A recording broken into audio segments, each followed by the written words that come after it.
There's a really good illustration in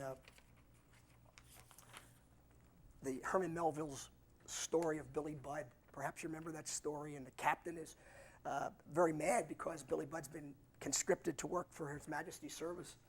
And he says this: "My forecastle was a rat pitch of quarrels, but Billy came, and it was like a Catholic priest striking peace in an Irish fight. Not that he preached to them or said or did anything in particular, but a virtue went out of him," listen to this, "sugaring the sour ones." Sugaring the sour ones. See, something ought to be going out of us. When we walk around, people ought to see a difference in us. Over in that 2 Corinthians passage in chapter 3, there's another illustration in verse, 18, the very last verse there.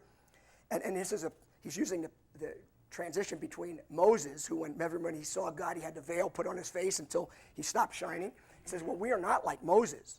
In fact, we are to be the opposite of Moses. With the veils taken away, and our glory, he says, look at what it says there, and we who with unveiled faces all reflect the Lord's glory are being transformed into his likeness with ever increasing glory, which comes from the Lord.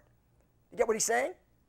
In other words, when you gave your life to Christ, you began to have the presence of Christ in your life.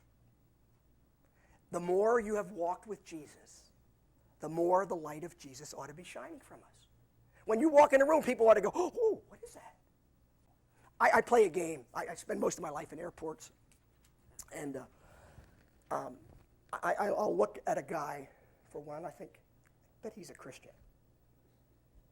And I just go over, and you just have to drop a couple of buzzwords, and almost invariably, I get it. You know why? Because there's something about the guy's countenance. There's something about the way he looks that reflects Jesus.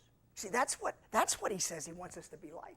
That intimacy then flows out of us to those who are around us.